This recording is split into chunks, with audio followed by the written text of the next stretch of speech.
রাত অনেক হয়েছে। গভীর নিস্তব্ধ রাতে বসলাম একটু কবিতা আবৃত্তি করার জন্য। খুব মনে হলো সারাদিনের ব্যস্ততার মধ্যে মনটাকে একটু রিফ্রেশ করার জন্য একটু কবিতা আবৃত্তি করি।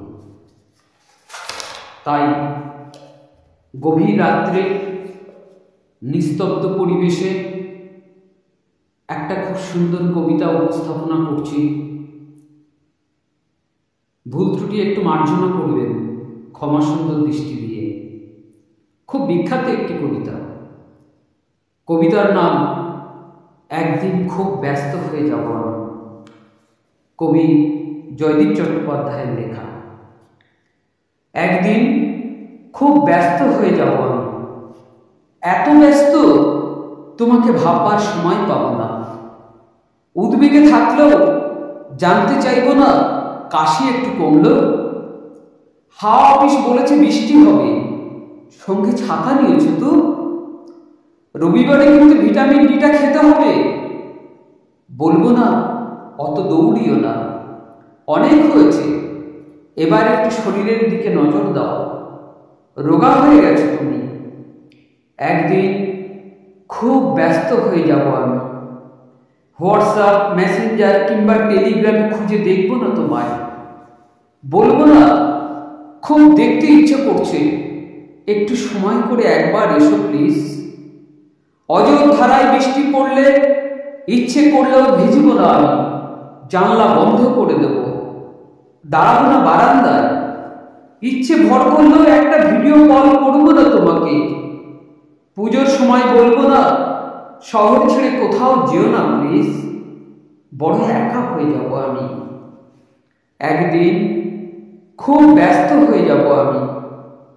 রাতের নিস্তব্ধতা চুরমার করে এগিয়ে যাবে রাতের দূরপাল্লার ট্রেন। প্রতি মুহূর্তে মিস করব তোমাকে, তবু বলবো না আমার সাথে রোদ্দুর হয়ে থেকো। হয়তো কারণে অকারণে মনে পড়বে তোমার মুখ। জনারণ্যে কিংবা ব্যস্ততম রেল স্টেশনে খুঁজে চলবো তোমায়। ঘুমের মধ্যে হয়তো আমার হাত বারবার আঁকড়ে ধরতে চাইবে তোমাকে। হয়তো ভুল করে নেমে পড়বো একদিনের চেনা স্টেশনে। হেঁটে যাবো কৃষ্ণচূড়ার কিছুটা পথ, তোমার নাম ধরে ডেকে ফেলবো অজান্তে। হয়তো কান্নার হাতে অপেক্ষা করবো বৃষ্টি। খুব কষ্ট হলে তোমাকে বলবো খুব খুব ভালো আছি আমি। একদিন খুব ব্যস্ত হয়ে যাব আমি। হৃদয়কে ঠিক বেঁধে ফেলবো ইস্পাতের শক্ত মোড়কে।